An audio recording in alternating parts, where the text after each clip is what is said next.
আসসালামু আলাইকুম। পঞ্চম শ্রেণীর প্রিয় শিক্ষার্থীরা, কোর্স টিকার নতুন একটি ক্লাসে তোমাদের স্বাগতম। আজকের এই ক্লাসে আমি আলোচনা করব তোমাদের বাংলাদেশ ও বিশ্ব পরিচয়ে এই বইটি থেকে প্রথম অধ্যায় নিয়ে। প্রথম অধ্যায়ে আমরা বেশ কিছু কাজ পাবো। প্রতি পৃষ্ঠায় কিছু না কিছু কাজ রয়েছে, সে কাজগুলো আমি সমাধান করে দেখাবো তোমাদেরকে, এবং একই সাথে এই অধ্যায়ের শেষে তোমাদেরকে অনুশীলনীমূলক কিছু কাজও দেওয়া হয়েছে, যেমন টিক চিহ্ন, শূন্যস্থান পূরণ, সত্য মিথ্যা নির্ণয়, সংক্ষিপ্ত প্রশ্ন উত্তর, রচনামূলক বা বর্ণনামূলক প্রশ্ন উত্তর। এই সকল যেই অনুশীলনীমূলক কাজগুলো রয়েছে এগুলো কিন্তু আমি তোমাদেরকে সমাধান সহ দেখাবো। ক্লাসটি বেশ বড় হবে, তাই আমি আশা করব তোমরা অবশ্যই ধৈর্য ধরে সম্পূর্ণ ক্লাসটি দেখবে। বাংলাদেশ ও বিশ্ব পরিচয়ে প্রথম যে অধ্যায়টি তার নাম হচ্ছে জলবায়ু পরিবর্তন।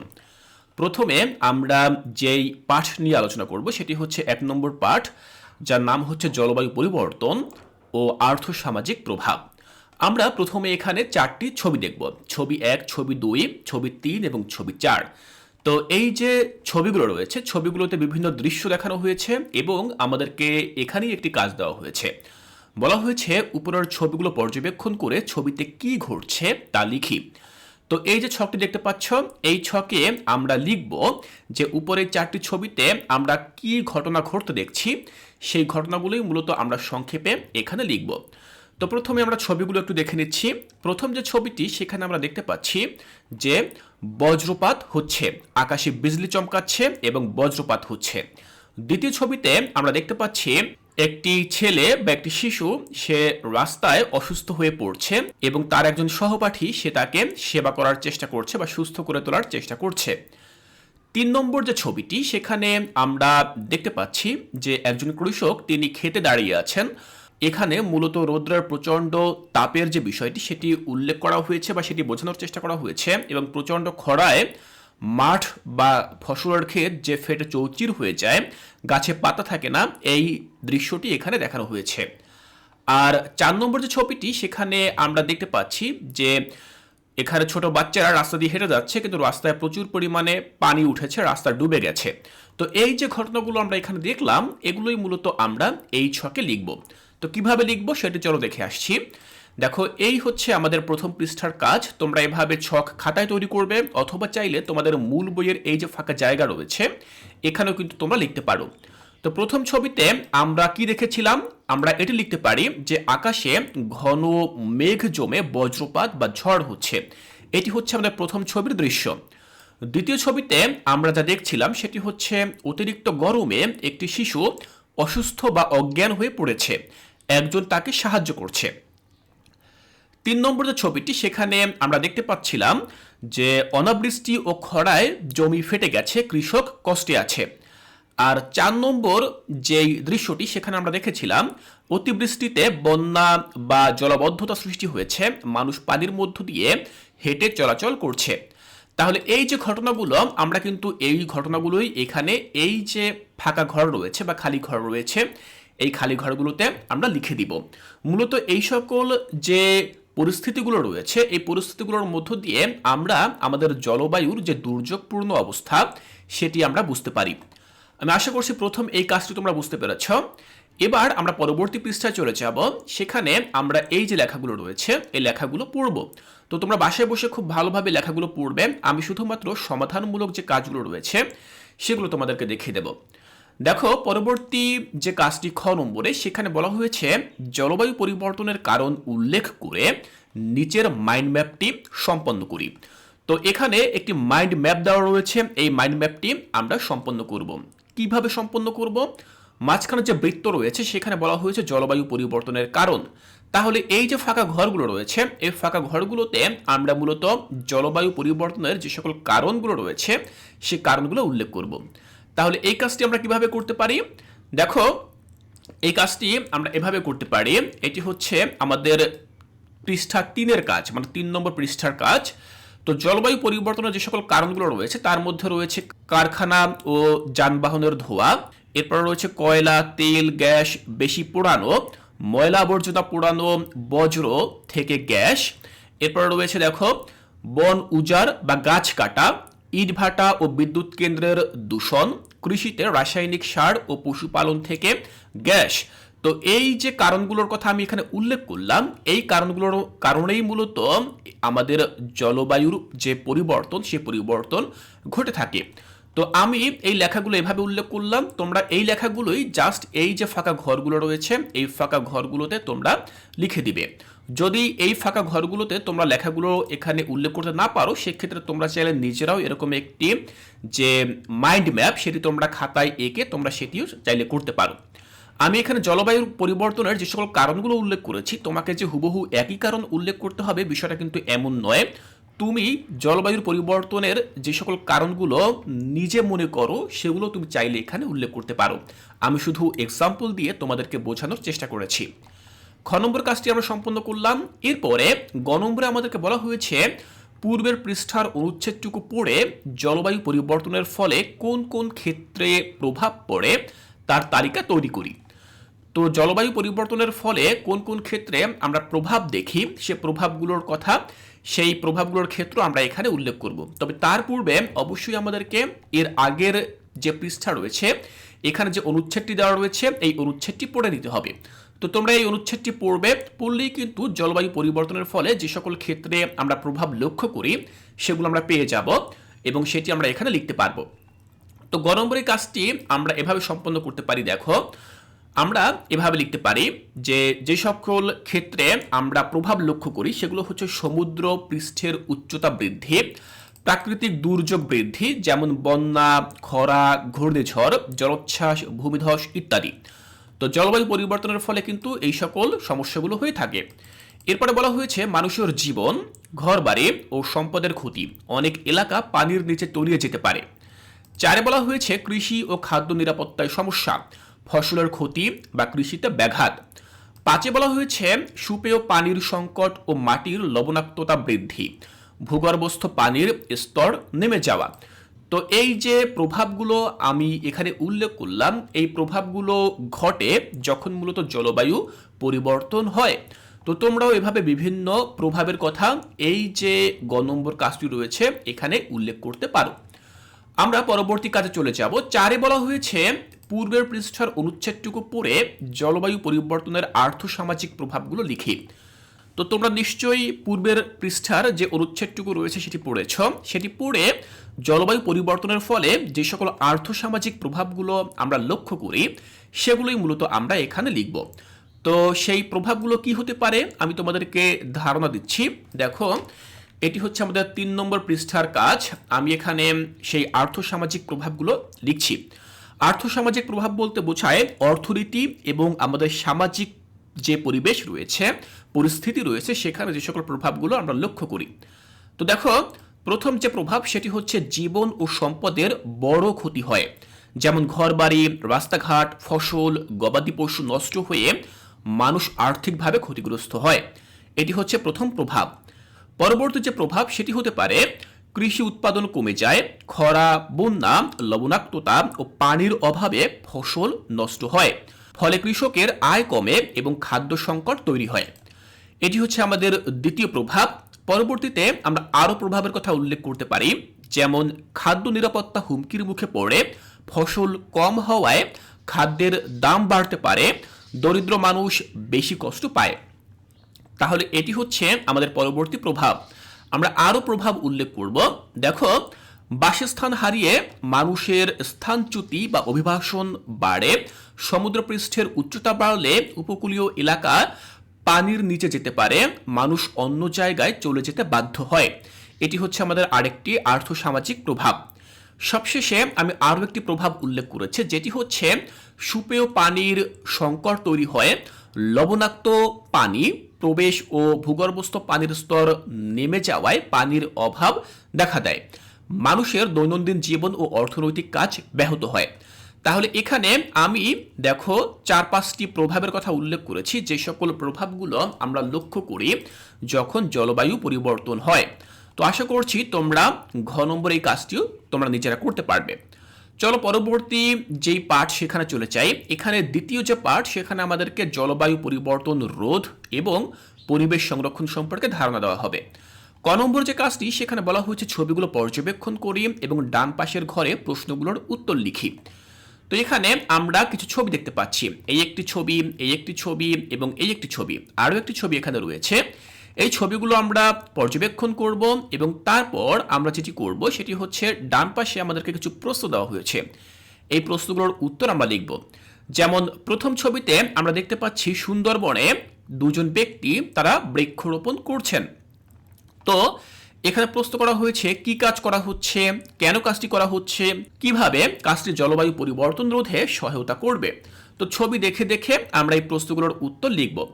তো আমরা চলো দেখে নিচ্ছি যে কিভাবে আমরা এই কাজটি করতে পারি। দেখো আমরা এই কাজটি এভাবে করতে পারি।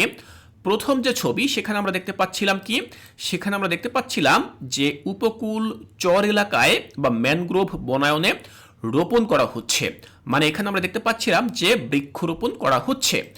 তো কাজটি কেন করা হচ্ছে আমরা উত্তর লিখব যে বন বাড়ানো, ঝড় জলোচ্ছ্বাসের ক্ষতি কমানো, মাটি ক্ষয়রোধ ও পরিবেশ রক্ষা করার জন্য এই কাজটি করা হচ্ছে। 3 নম্বর যে প্রশ্নটি করা হয়েছে সেখানে বলা হয়েছিল কিভাবে জলবায়ু পরিবর্তন রোধে মোকাবিলায় সহায়তা করবে, মানে ওই যে বৃক্ষরোপণ তারা করছে এটি কিভাবে জলবায়ু পরিবর্তন রোধে বা মোকাবেলায় সাহায্য করবে। তো আমরা লিখতে পারি যে কার্বন ডাই অক্সাইড শোষণ করে অক্সিজেন দেয় এবং উপকূলে প্রাকৃতিক ঢাল তৈরি করে দুর্যোগের ক্ষতি কমায়। তো এভাবে মূলত আমরা প্রথম ছবির যে বিবরণ সেই বিবরণটি আমরা লিখতে পারি। দ্বিতীয় যে ছবিটি সেখানে আমরা দেখতে পাচ্ছিলাম যে বিভিন্ন প্লাস্টিক দ্রব্য মেশিনের সাহায্যে রিসাইক্লিং করা হচ্ছে।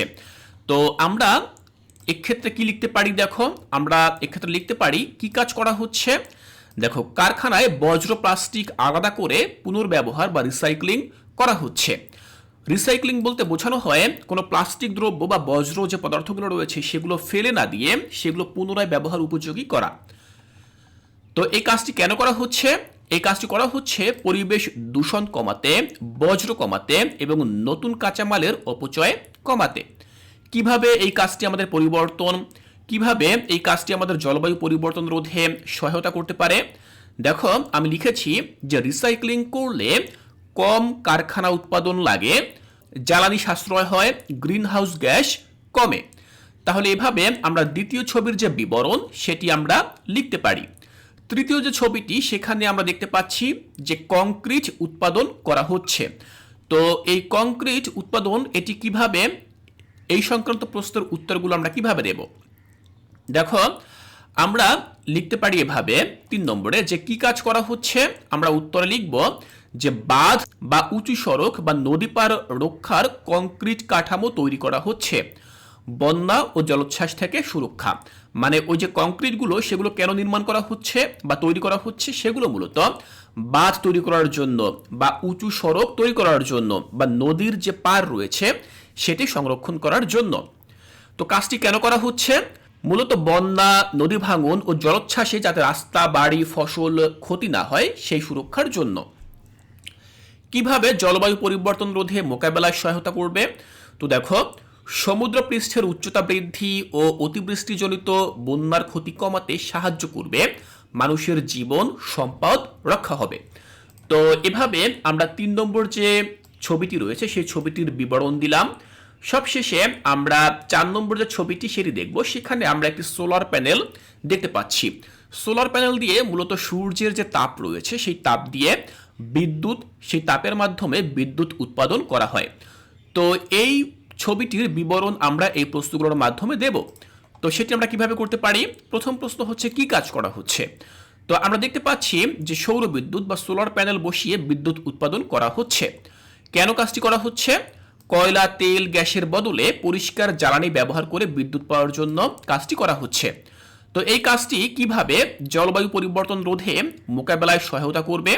দেখো ফসিল জ্বালানি কম পোড়াতে হয়, তাই কার্বন নিঃসরণ কমে জলবায়ু পরিবর্তন কমাতে সাহায্য করে। তাহলে শিক্ষার্থীরা ঠিক এভাবে আমরা এই যে প্রশ্নটি রয়েছে এই প্রশ্নটির উত্তর দিলাম। তো আমি যেভাবে লিখলাম তোমরা চাইলে এভাবে লিখতে পারো। ছবিগুলো খুব ভালোভাবে পর্যবেক্ষণ করবে, তারপরে ডান পাশে যে প্রশ্নগুলো জানতে চাওয়া হয়েছে সেগুলোর উত্তর তোমরা দেওয়ার চেষ্টা করবে। চলো আমরা পরবর্তী কাজে চলে যাই। ক্ষয়ে বলা হয়েছে নিচের ঘরে দেওয়া তথ্যগুলো পড়ি এবং প্রতিটি ক্ষেত্রে আমাদের করণীয় কি তার ডান পাশের খালি ঘরে লিখি।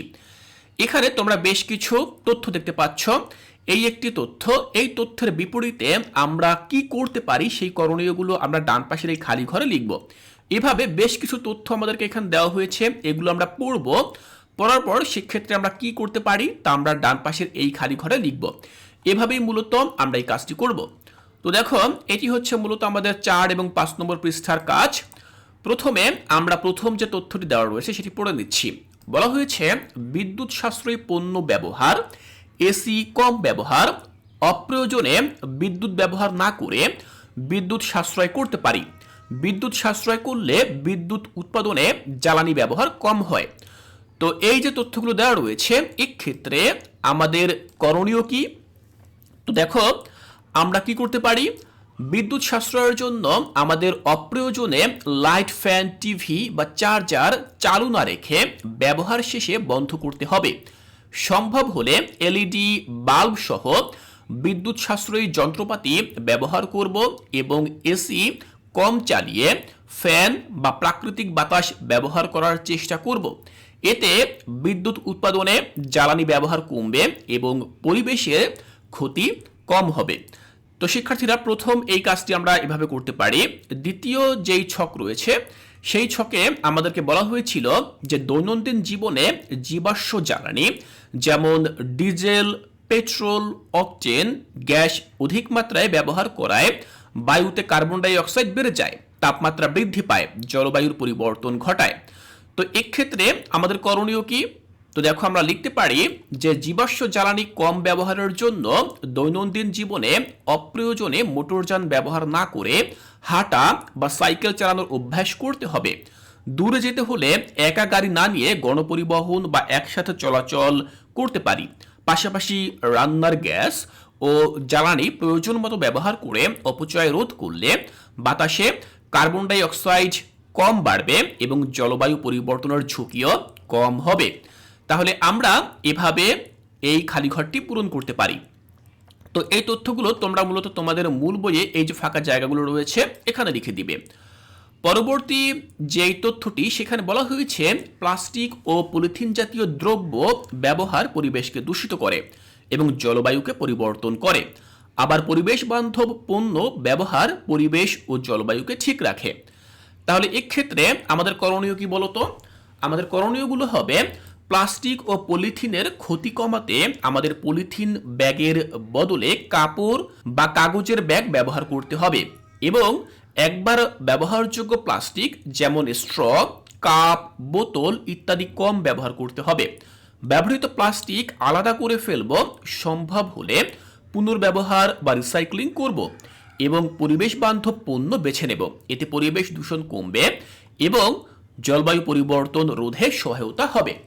তো আমরা কিন্তু এই খালি ঘরটি এভাবে পূরণ করতে পারি। শিক্ষার্থীরা, এখানে প্রতিটি খালি ঘরে আমি যে তথ্যগুলো লিখে দিয়েছি বা আমাদের করণীয়গুলো লিখে দিয়েছি, সেই করণীয়গুলো যদি তোমরা এই খালি ঘরে লিখতে না পারো, মানে তোমাদের যদি জায়গায় না হয়, সেক্ষেত্রে তোমরা চাইলে খাতায় লিখতে পারো অথবা তোমরা তোমাদের মতো করে লেখাটি ছোট করে নিতে পারো। একটু ছোট ছোট করে লিখবে অক্ষরগুলো, তাহলে কিন্তু এখানে ধরবে। পরবর্তী আমাদেরকে যে তথ্যটি দেওয়া হয়েছে সেখানে বলা হয়েছে স্রোত, বাতাস, সূর্যের আলো এবং বজ্র থেকে প্রাপ্ত বায়োগ্যাস নবায়নযোগ্য শক্তির বড় উৎস। এই শক্তি পুনরায় ব্যবহার করা যায় এবং তা পরিবেশ বান্ধব, জলবায়ুর স্বাভাবিকতা রক্ষা করে। তো এক্ষেত্রে আমাদের করণীয় কি? দেখো, আমরা এক্ষেত্রে কি করতে পারি? আমি লিখেছি নবায়নযোগ্য শক্তি যেমন স্রোত, বাতাস, সূর্যের আলো এবং বজ্র থেকে তৈরি বায়োগ্যাস পরিবেশ বান্ধব ও বারবার ব্যবহারযোগ্য। তাই আমাদের করণীয় হলো সুযোগ থাকলে ঘরে বা প্রতিষ্ঠানে সোলার প্যানেল ব্যবহার করা, বায়োগ্যাস প্ল্যান্ট স্থাপন করে রান্না বা বিদ্যুৎ উৎপাদনে কাজে লাগানো এবং বিদ্যুৎ ও জ্বালানির জন্য জীবাশ্ম জ্বালানির বদলে নবায়নযোগ্য শক্তির ব্যবহার বাড়াতে সবাইকে উৎসাহিত করা। এতে দূষণ কমবে এবং জলবায়ুর ভারসাম্য রক্ষা হবে। তাহলে শিক্ষার্থীরা, আমরা ঠিক এভাবে করণীয়টা লিখতে পারি। আমাদের আরও একটি তথ্য রয়েছে, সেখানে বলা হয়েছিল যে বনভূমি ধ্বংস কম বনায়ন হলে বায়ুতে কার্বন ডাই অক্সাইডের মাত্রা বাড়ে, বায়ুর তাপমাত্রাও বাড়ে। তো এক্ষেত্রে আমাদের করণীয় কি? দেখো আমরা লিখতে পারি যে বনভূমি ধ্বংস ও বনায়নের ফলে কার্বন ডাই অক্সাইড বেড়ে গিয়ে তাপমাত্রা বাড়ে। তাই আমাদের করণীয় হলো গাছ কাটা কমানো, নিয়মিত গাছ লাগানো, বন উজাড় বন্ধে সচেতন হওয়া এবং যেখানে সম্ভব সেখানে বনায়ন কর্মসূচিতে অংশ নেওয়া। পাশাপাশি গাছের যত্ন নেওয়া, বন রক্ষা করা ও পরিবেশ ধ্বংসকারী কাজ থেকে বিরত থাকলে বায়ু পরিষ্কার থাকবে এবং জলবায়ু পরিবর্তন কমাতে সাহায্য করবে। তাহলে শিক্ষার্থীরা তোমরা এখানে দেখলে আমাদেরকে মোট 6টি কাজ দেওয়া হয়েছিল। এই কাজগুলো আমরা কিভাবে সম্পন্ন করতে পারি তা কিন্তু আমরা এখান থেকে দেখে নিলাম। এই খালি ঘরে আমাদেরকে কি কি পূরণ করতে হবে আমি তোমাদেরকে দেখে দিয়েছি। তোমরা এই অনুযায়ী এই যে বক্সগুলো রয়েছে বক্সগুলো তোমরা পূরণ করবে। চলো আমরা গ নম্বর কাজে চলে যাই, যেখানে বলা হয়েছে নিচের বিবৃতিগুলো পড়ি এবং কোনগুলোর ক্ষেত্রে আমি একমত তা টিক চিহ্ন দেই।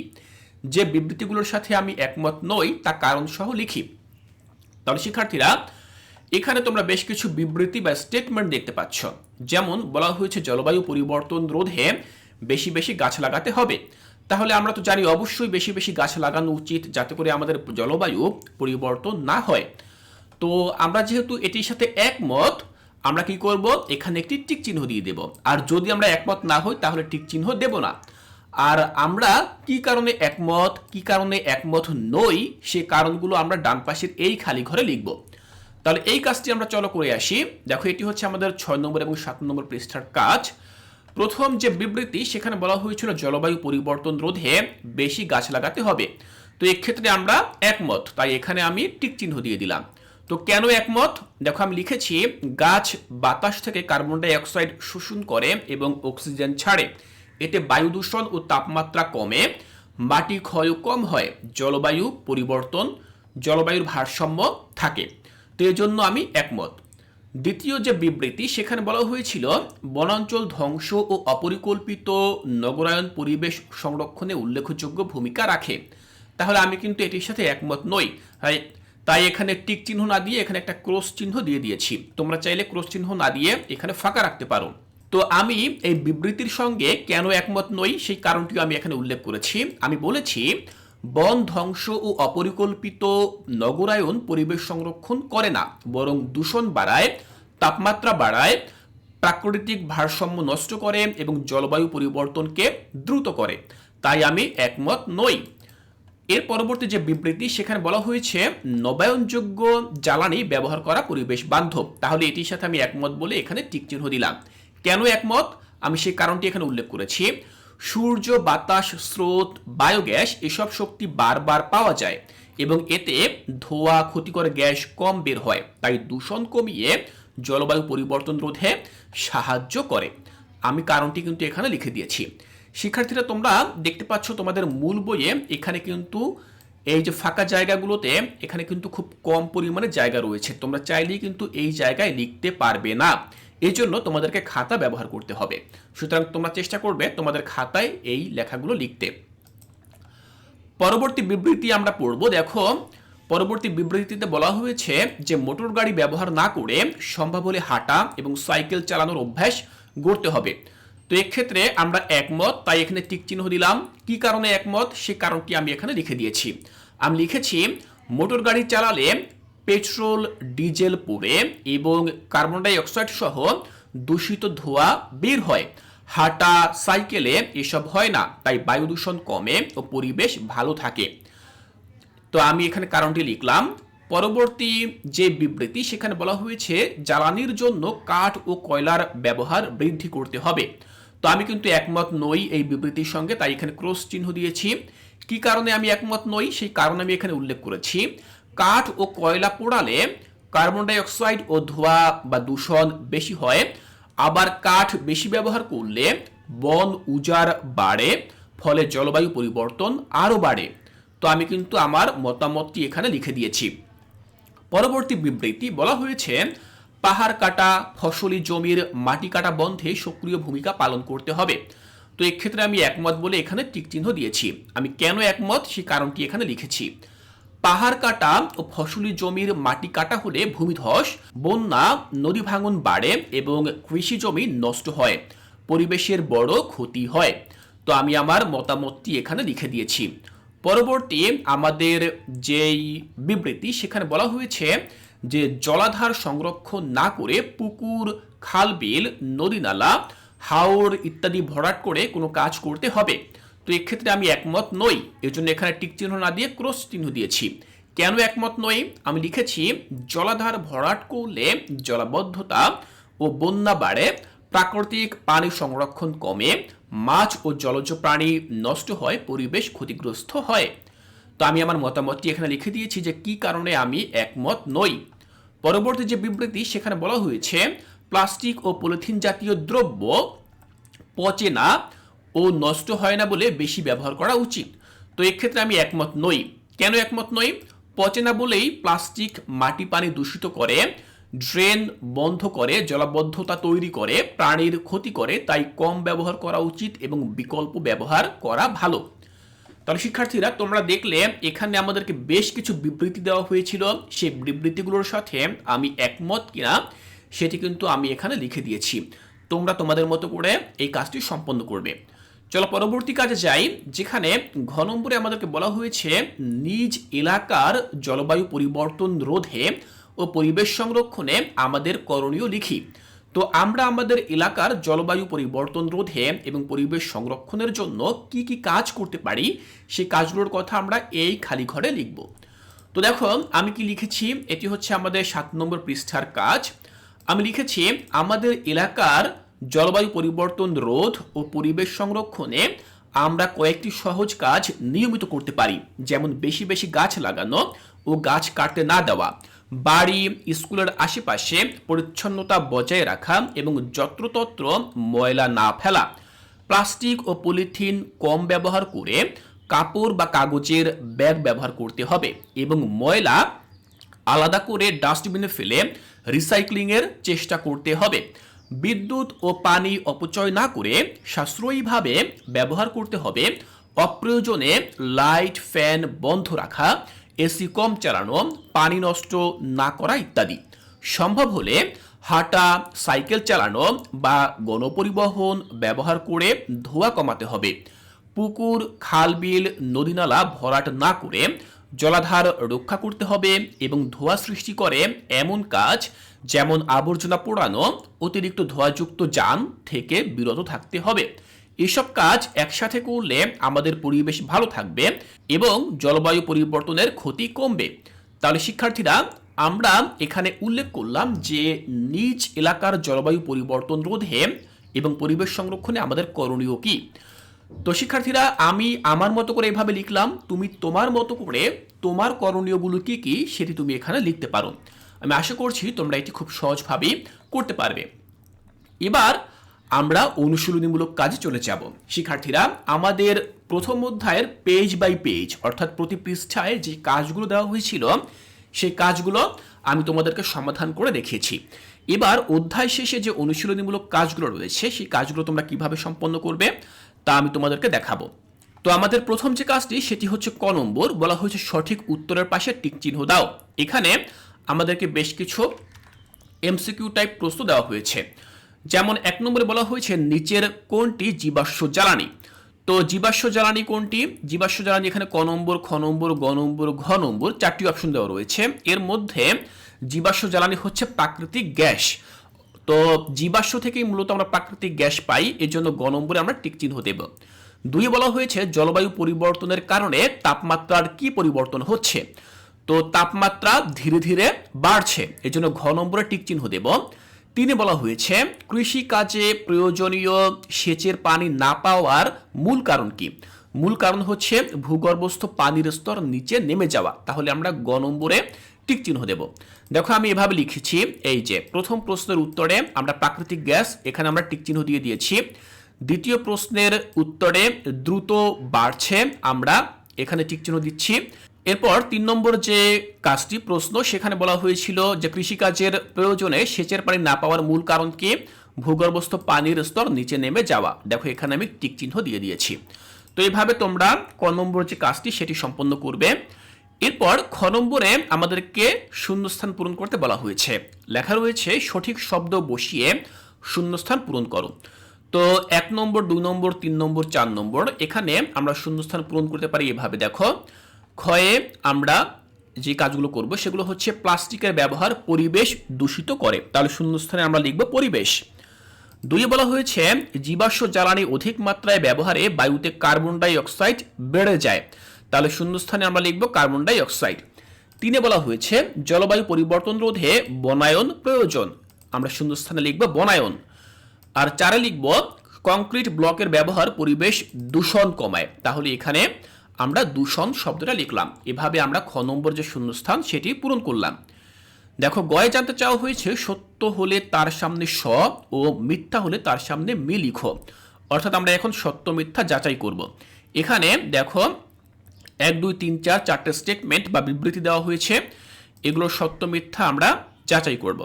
দেখো, 1 বলা হয়েছে জলবায়ু পরিবর্তন হলে দুর্যোগের আশঙ্কা কমে যায়, তো এখানে এটি হচ্ছে আমাদের, তাহলে এটি কিন্তু মিথ্যা তথ্য, তাহলে আমরা এখানে লিখব যে মি। 2 বলা হয়েছে অধিক বন উজাড়ের কারণে পৃথিবীর তাপমাত্রা কমে যাচ্ছে, তাহলে এখানেও আমরা লিখব মি, কারণ তাপমাত্রা কমে যাচ্ছে না, তাপমাত্রা কিন্তু বেড়ে যাচ্ছে। 3 বলা হয়েছে তাপমাত্রা বৃদ্ধির ফলে জলবায়ু পরিবর্তন ঘটে, তাহলে এটি সত্য, আমরা লিখলাম স। ডিজেল এক ধরনের জীবাশ্ম জ্বালানি, এটি হচ্ছে মিথ্যা, তাই আমরা লিখলাম মি। তাহলে আমরা ঠিক এভাবে সত্য মিথ্যা নির্ণয় করলাম, গ নম্বর কাজটি আমরা করলাম। পরবর্তীতে আমাদেরকে সংক্ষিপ্ত প্রশ্ন দেওয়া হয়েছে, 3টি সংক্ষিপ্ত প্রশ্ন রয়েছে, এই 3টি সংক্ষিপ্ত প্রশ্নের উত্তর আমরা সংক্ষেপে দেওয়ার চেষ্টা করব। তো চলো আমরা এই 3টি প্রশ্নের উত্তর দেওয়ার চেষ্টা করি। আমাদের প্রথম যে প্রশ্ন সেটি হচ্ছে কি, দেখো, আবহাওয়া ও জলবায়ুর মধ্যে 2টি পার্থক্য লিখো। আবহাওয়া ও জলবায়ুর মধ্যে 2টি পার্থক্য লিখো। তো আমরা 2টি পার্থক্য এভাবে লিখব। পার্থক্য লেখার ক্ষেত্রে অবশ্যই আমাদেরকে 2টি ছক করতে হবে। এই যে ছকে 2টি কলাম থাকবে। প্রথম অংশে আমরা লিখব আবহাওয়া, দ্বিতীয় অংশে আমরা লিখব জলবায়ু। তো আবহাওয়া অংশে আমরা লিখব কি, দেখো, আবহাওয়া হলো স্বল্প সময়ের, এটি হতে পারে ঘন্টা বা দিন, অবস্থা, মানে স্বল্প সময়ের অবস্থাকে আমরা আবহাওয়া বলি। অপরদিকে জলবায়ু হলো দীর্ঘ সময়ের গড় অবস্থা, মানে সেটি অনেক বছরও হতে পারে। আবহাওয়া দ্রুত বদলায়, অপরদিকে জলবায়ু ধীরে ধীরে পরিবর্তিত হয়। তাহলে শিক্ষার্থীরা, আমরা ঠিক এভাবে আবহাওয়া এবং জলবায়ুর মধ্যে যে 2টি পার্থক্য, সেই পার্থক্য আমরা লিখে ফেললাম। দ্বিতীয় যে প্রশ্ন, সেখানে জানতে চাওয়া হয়েছে জলবায়ু পরিবর্তনে মানব সৃষ্ট 3টি কারণ লিখো। তো 3টি কারণ আমরা লিখব, যে জলবায়ু পরিবর্তনের মানব সৃষ্ট, মানে মানুষের দ্বারা জলবায়ু পরিবর্তন হয় এমন 3টি কারণ আমরা লিখব। প্রথম কারণে আমরা লিখতে পারি জীবাশ্ম জ্বালানি, যেমন কয়লা, তেল, গ্যাস বেশি পোড়ানোর ফলে কার্বন ডাই অক্সাইড বাড়ে, এটি কিন্তু মানুষ করে। দ্বিতীয় যে কারণটি মানুষের কারণে হয় সেটি হচ্ছে বন উজাড়, গাছ কাটার ফলে কার্বন ডাই অক্সাইডের শোষণ কমে যায়। আরেকটি কারণের কথা আমরা উল্লেখ করব, সেটি হচ্ছে কারখানা ও যানবাহনের ধোঁয়া, গ্যাস নির্গমনের ফলে জলবায়ু ও গ্রিনহাউস গ্যাস বাড়ে। এই সকল কারণগুলো মানুষের যেই কর্মকাণ্ড, সেই সকল কর্মকাণ্ডের ফলে হয়ে থাকে। 3 নম্বর যে প্রশ্ন, সেখানে জানতে চাওয়া হয়েছে সমুদ্র পৃষ্ঠের উচ্চতা বেড়ে যাওয়ার 3টি প্রভাব লিখো। তো 3টি প্রভাব আমরা এভাবে লিখতে পারি, যেমন উপকূলীয় এলাকায় লবণাক্ত পানি ঢুকে জমি ও পানির ক্ষতি হয়, অনেক জায়গা পানিতে ডুবে, ভাঙনে ঘরবাড়ি ও রাস্তাঘাট নষ্ট হয়, মানুষকে বাসস্থান হারিয়ে স্থানান্তর হতে হয় এবং কৃষি ক্ষতিগ্রস্ত হয়। তো সমুদ্রপৃষ্ঠের উচ্চতা বাড়লে মূলত এই সকল সমস্যাগুলো হয়ে থাকে। তো শিক্ষার্থীরা, ঠিক এভাবে আমরা আমাদের মূল বইয়ে যে 3টি সংক্ষিপ্ত প্রশ্ন রয়েছে সেই 3টি সংক্ষিপ্ত প্রশ্নের উত্তর আমরা লিখলাম। এবার আমরা পরবর্তী যে কাজ, বর্ণনামূলক প্রশ্ন, সেখানে চলে যাব, যেখানে 2টি বর্ণনামূলক প্রশ্ন রয়েছে। এই 2টি প্রশ্নের উত্তর আমাদেরকে একটু বড় আকারে লিখতে হবে। তো আমরা এভাবে লিখতে পারি, প্রথম প্রশ্ন হচ্ছে জলবায়ু পরিবর্তন রোধে তোমার করণীয় লিখো। তো দেখো, আমরা করণীয়টা এভাবে লিখতে পারি যে জলবায়ু পরিবর্তন রোধে আমি দৈনন্দিন জীবনে এমন কিছু অভ্যাস গড়ে তুলব যাতে ধোঁয়া দূষণ কমে এবং প্রাকৃতিক ভারসাম্য বজায় থাকে। আমি বেশি বেশি গাছ লাগাবো ও গাছের যত্ন নেব, কারণ গাছ কার্বন ডাই অক্সাইড শোষণ করে পরিবেশকে শীতল রাখে। অপ্রয়োজনে বিদ্যুৎ নষ্ট করব না, লাইট, ফ্যান, টিভি, চার্জার ব্যবহার শেষে বন্ধ রাখব এবং সম্ভব হলে এসি কম ব্যবহার করব, যাতে বিদ্যুৎ উৎপাদনে জ্বালানি পোড়ানো কম হয়। যাতায়াতে হাঁটা, সাইকেল ও গণপরিবহন ব্যবহারের চেষ্টা করব। এতে ব্যক্তিগত গাড়ির ধোঁয়া কমবে। প্লাস্টিক ও পলিথিন কম ব্যবহার করব। কাপড় বা কাগজের ব্যাগ ব্যবহার করব এবং পরিবেশ বান্ধব জিনিস বেছে নেব। ময়লা আবর্জনা যেখানে সেখানে ফেলবো না, আবর্জনা পোড়াবো না, ডাস্টবিনে ফেলবো এবং সম্ভব হলে বজ্র আলাদা করে রাখবো। পাশাপাশি পরিবার ও বন্ধুদেরও সচেতন করব, কারণ সবাই মিলে কাজ করলে জলবায়ু পরিবর্তন রোধে বড় ফল পাওয়া যায়। তাহলে শিক্ষার্থীরা, জলবায়ু পরিবর্তন রোধে তোমার করণীয় কি সেটি তুমি এভাবে লিখতে পারো। একটু বড় আকারে লিখতে হবে, যেহেতু এটি হচ্ছে বর্ণনামূলক প্রশ্ন। পরবর্তী যে প্রশ্ন 2-এ জানতে চাওয়া হয়েছে পরিবেশ সংরক্ষণে আমরা কিভাবে ভূমিকা রাখতে পারি। তো আমাদের ভূমিকাগুলো আমরা ঠিক এভাবে লিখব। দেখো আমি লিখেছি যে পরিবেশ সংরক্ষণে আমরা ছোট ছোট কাজ নিয়মিত করলে বড় পরিবর্তন আনা সম্ভব। আমাদের বাসা, স্কুল, রাস্তা ও আশেপাশে ময়লা না ফেলে ডাস্টবিনে ফেলতে হবে এবং প্লাস্টিক, কাগজ, খাবারের উচ্ছিষ্ট আলাদা করে ফেলতে পারলে রিসাইকেল করা সহজ হয় ও পরিবেশ পরিষ্কার থাকে। পানি সংরক্ষণ করতে হবে, অকারণে কল খোলা রাখা যাবে না। পানির অপচয় বন্ধ করতে হবে এবং পুকুর, খাল, নদীতে ময়লা ফেলতে দেওয়া যাবে না। বিদ্যুৎ ও জ্বালানি সাশ্রয় করতে হবে। অপ্রয়োজনে বাতি, ফ্যান চালু রাখা বন্ধ করা, সাশ্রয়ী বাল্ব ব্যবহার করা এবং হাঁটা, সাইকেল পরিবহন ব্যবহার করার অভ্যাস গড়া দরকার। বেশি বেশি গাছ লাগানো ও বন রক্ষা করা জরুরি, কারণ গাছ কমে গেলে অক্সিজেন কমে এবং বন্যা, খরা, ঝড়ের ক্ষতি বাড়ে। পলিথিনের বদলে কাপড়ের ব্যাগ, প্লাস্টিকের বদলে কাঁচ বা স্টিলের বোতল ব্যবহার এবং ক্ষতিকর কেমিক্যাল কম ব্যবহার করলে পরিবেশের ক্ষতি কমে। পাখি প্রাণীদের প্রতি দয়া দেখানো, গরমে পানি রাখার ব্যবস্থা করা এবং শব্দ দূষণ কমানো পরিবেশ রক্ষায় সাহায্য করে। পরিবেশ রক্ষার বিষয়ে সবাইকে সচেতন করা, স্কুল এলাকায় পরিচ্ছন্নতা অভিযান করা এবং নিয়ম মেনে চলার অভ্যাস গড়ে তুললে পরিবেশ সুন্দর থাকবে ও ভবিষ্যৎ প্রজন্ম নিরাপদ থাকবে। তাহলে শিক্ষার্থীরা, পরিবেশ সংরক্ষণে আমরা কিভাবে ভূমিকা রাখতে পারি সেই উপায়গুলো কিন্তু আমি এখানে বর্ণনা করলাম। তোমরা ঠিক এভাবে বর্ণনা করতে পারো। তো আমাদের মূল বইয়ে 2টি বর্ণনামূলক প্রশ্ন ছিল, সেগুলোর সমাধান তোমরা কিভাবে লিখবে আমি কিন্তু তা তোমাদেরকে বুঝিয়ে দিয়েছি। শিক্ষার্থীরা, আজকের ক্লাসে আমি তোমাদের সাথে তোমাদের বাংলাদেশ বিশ্ব পরিচয় এই বইয়ের যে কাজগুলো রয়েছে, প্রথম অধ্যায়ের কাজগুলো, সেই কাজগুলো সমাধান করে দেখেছি। আমি আশা করছি এখান থেকে তোমাদের বুঝতে কোনো অসুবিধা নেই। শিক্ষার্থীরা, সম্পূর্ণ ক্লাসটি তোমাদের কাছে ভালো লাগলে অবশ্যই তোমরা চ্যানেলটি সাবস্ক্রাইব করবে বলে আমি আশা করছি। এর পরবর্তী ক্লাসে আমি তোমাদের সাথে দ্বিতীয় যে অধ্যায়টি রয়েছে, যার নাম আমরা মানুষ, এই অধ্যায়ের যে কাজগুলো রয়েছে সেই কাজগুলো ধারাবাহিকভাবে আমি তোমাদেরকে সমাধান করে দেখাবো। তাই কোর্সটিকায় পরবর্তী ক্লাসগুলো দেখার আমন্ত্রণ জানিয়ে আজকের এই ক্লাসটি এখানেই শেষ করছি।